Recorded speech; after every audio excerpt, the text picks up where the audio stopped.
New week of the call up, and we have a lot to talk about in today's episode, Jack. I'm Aram Layton. He's Jack McMullen, and we've got the top 100 prospects Mhm. number 55 to 41. But before that, we also have to recap what was a really fun AAA opening weekend, minor league opening day as well. We got the AA and single A games coming not too far away at the end of this coming week or this week that we got going on here. But a lot of fun in AAA, and I would say probably as much prospect intrigue in AAA as I can remember through the first weekend. Usually, it's a lot of the quadruple A guys are like just former big leaguers trying to get back. We had a lot of big time prospects throwing in these first couple of days, and it was a lot of fun.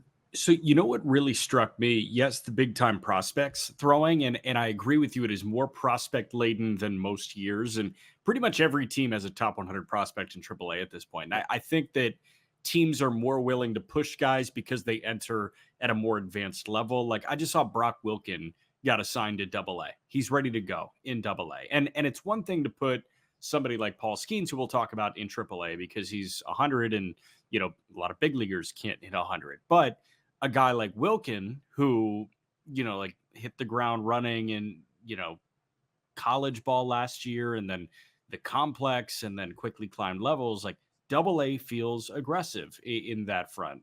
So I do enjoy that. The other thing that jumped out to me was the number of rehab appearances we're getting right away. So like Yeah, Nick Lodolo on rehab, Walker Bueller on rehab in the front weekend. And then we've got Sonny Gray on rehab. John Means will be, or he was on he rehab was on rehab. He this weekend. struggled. He struggled. Like I found that really interesting. So we had a lot of guys that were kind of delayed in the ramp up, and you've got this blend of prospects. It was a fun opening weekend to AAA baseball.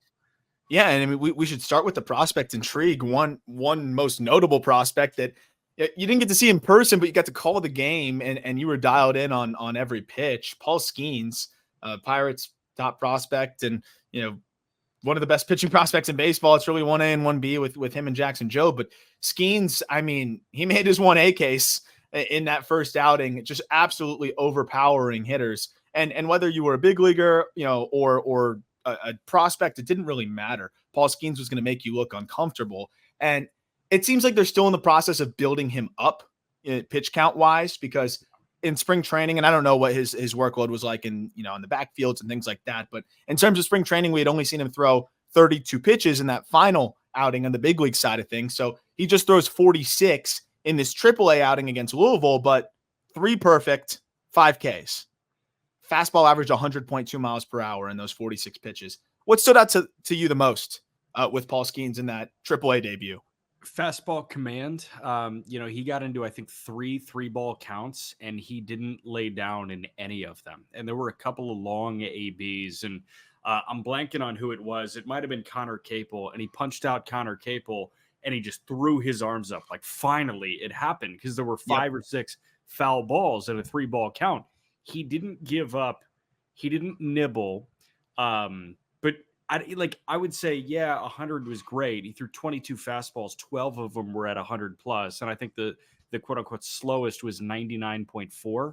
Yeah. So like he was 99 to 101 the entirety of that 46 pitch outing. But the thing that took me was he was putting the fastball wherever he wanted. I had the chance to meet Paul for a minute, like 10 minutes on Wednesday during media day, and he seemed like frustrated that he couldn't go out there and throw 120 pitches, and he's open about that, and understandably so. That's a guy that went out and like threw 120 Mm-hmm. pitches every weekend at LSU. So I think he is a little agitated that he's not allowed to do it, but he understands why he's not allowed to do it at this point, and it really feels like he's in the minor leagues to build up, and that might be it. Yep, and that was the thing when I saw the pitch count. I'm like, yeah. I mean, he wasn't even fully built up, and I'm excited about a Paul Skenes that actually gets to ease into the season, build his way up in a way that a big league team's going to be more careful with him, and then just see what it looks like when he's feeling himself mid-season and when he's in full bore ready to go. Because not that it can't look too much different, or else he's going to break velocity records. But Right. I'm just excited to see if maybe the command holds even better, because his body feels good, and he's not just wearing himself out every 5th day. It didn't seem like it was affecting him much last year, but I'm just interested to see what a more slow and methodical buildup looks like for him, and whether that's more conducive to just ridiculous stuff over the duration of the entire season. It was the case last year, but I'm interested to see, just even more so if he can just nibble and hit his spots perfectly the way he has in the early parts here. You mentioned that Connor Capel at bat. He falls behind 3-1 and then pitches 5 through 9 in that at bat, 99.8, 101, 100 and a half, 101.4, 100.6 for the K.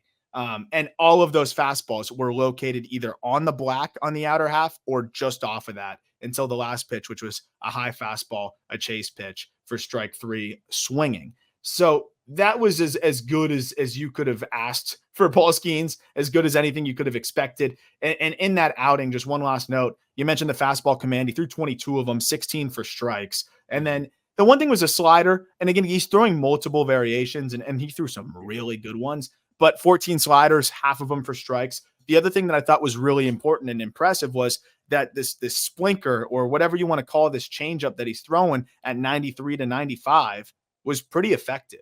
He threw 10, 6 for strikes, but got some swings and misses, especially in the zone. And it looks like that's going to be a very trusty third pitch for him. So to me, at least, it looked like there was no particular rhyme or reason in terms of plan of attack, as of like, hey, when are you deploying this splinker? It really felt like he was just kind of trying to feel each pitch out of his hand and do that. And when he needed an out, he would go to the 4-seam fastball, because obviously it's 100 to 101. He is a 3-pitch guy, but it almost masquerades as like 6 pitches, because he's got the 4-seam and 2-seam fastball. I asked him a little bit about that slider shape, and he said, yeah, like I've firmed it up a little bit. I'm throwing a harder cutter-ish slider. He's got another that's kind of a tweener between that and a sweeper. And then he knows that he can always go back to the sweeper at LSU. And then you got the splinker too. So call it a 3-pitch mix, but in reality, it might be a 6-pitch mix. Yep. Absolutely. And that's what makes him so tough. It's a game plan for sticking on the high profile pitcher side, but a guy that could really use this momentum. And we talked about him in spring training. I thought I saw some great things, and his AAA debut for 2024, it's his second AAA appearance. Couldn't have gone much better. Jack Leiter, Texas Rangers prospect, man, it was awesome to see him looking like Vanderbilt Jack Leiter. And he has the moxie on the mound as well. He piggybacked off of Michael Lorenzen. And I don't know why they did that. It's not because he's a reliever. Don't worry. I think there was more of just the way things were scheduled out that made the most sense for them. And he goes 5 innings, 2 hits, 2 earned runs, no walks, 9 Ks.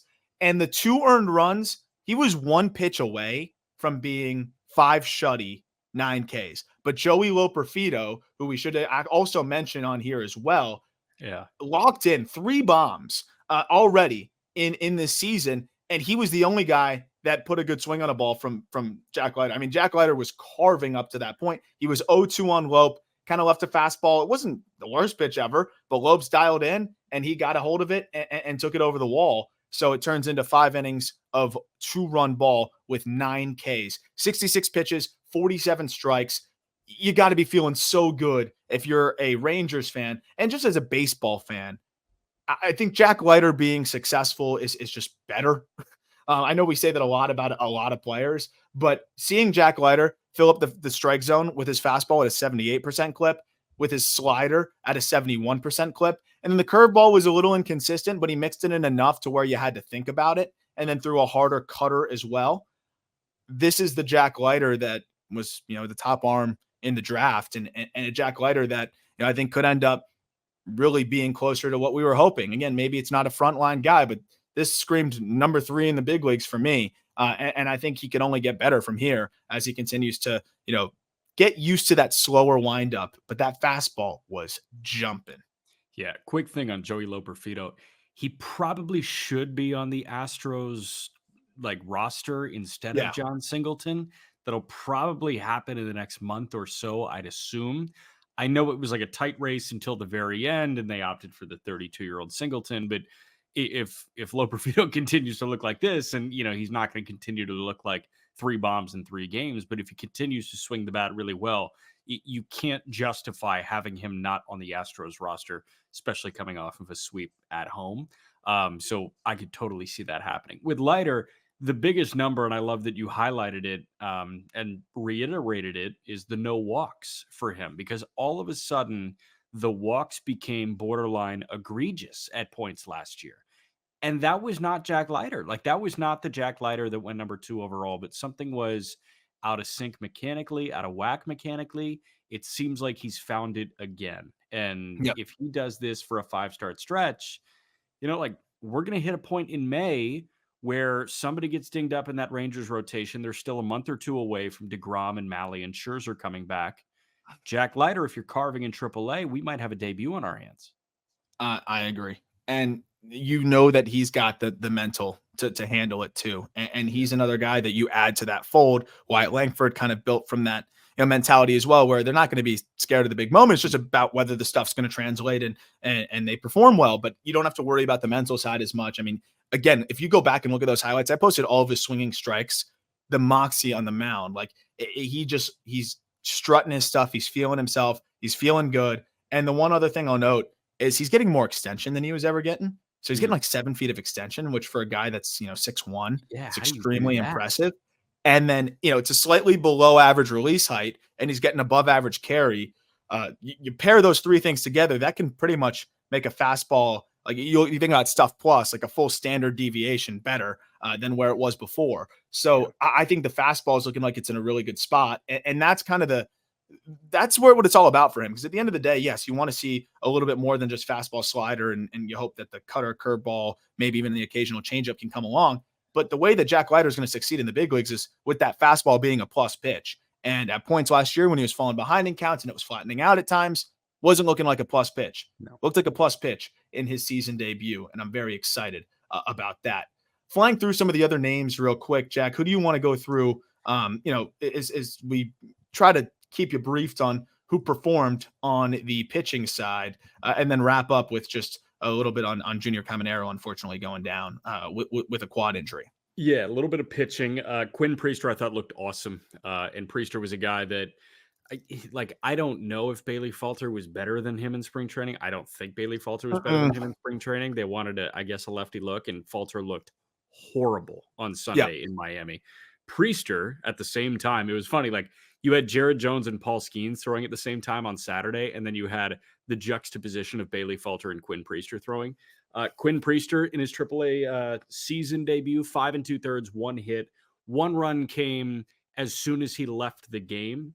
9 punch outs and 1 walk. The last hitter he saw was Jacob Hurtubise. Punched him out on a fastball at the bottom of the zone. Hurtubise challenged. He won.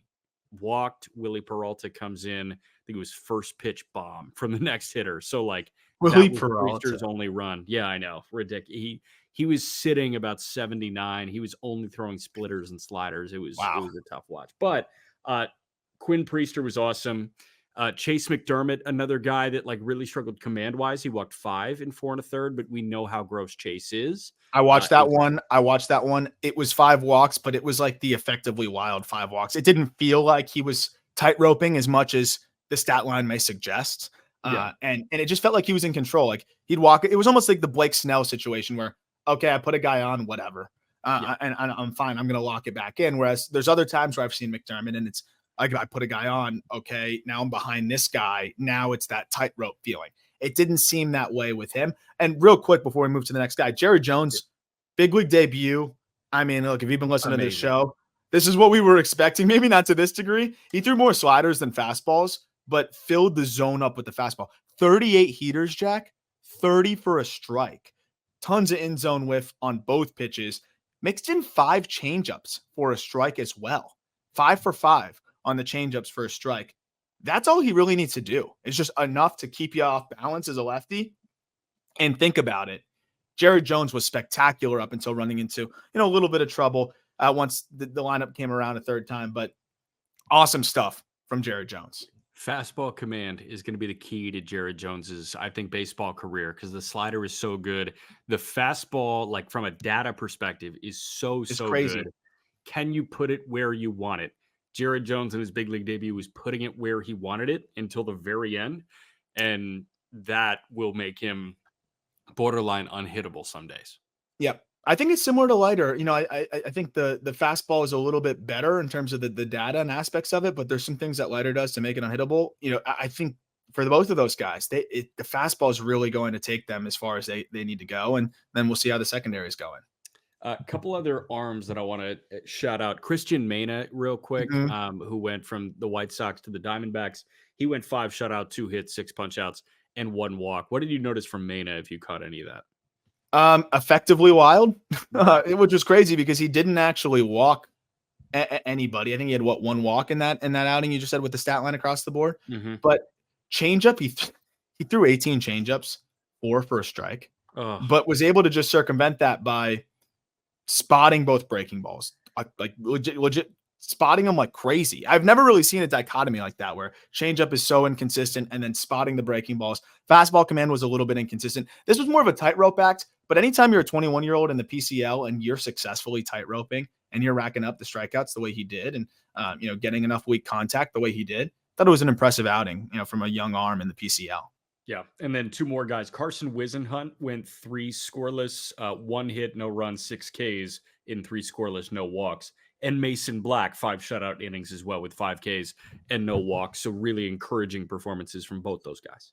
All of a sudden, Giants are in a unique pitching situation, right? Where they've Crazy. got some talent at the big league level that's young. They've got some guys that could be up there relatively soon. They got Robbie Ray, who could be back at the end of the year. And then, of course, they added that Blake Snell guy. But Wisenhunt, fastball command was fantastic. And they're going to be careful with him just because of the arm flare ups he's had and wanting to build him back up. But, to do what he did in 3 innings to punch out 6, 1 hit, no walks, the changeup was just crazy. And I think that's the biggest thing is when he's able to set the tone with the fastball and allow that changeup to just fall off of that, hitters just seemed like they were not picking that thing up, and it was pretty damn dirty. I tweeted every swinging strike of that outing as well. I think he had 12, and it was 7 on changeups and 5 on fastballs. He averaged Wow. 94 on the heater. We'll see if he can hold that velocity as he stretched out further, but that was pretty awesome. And then Mason Black, we love him over here. That's a guy that we gave some good shine to on the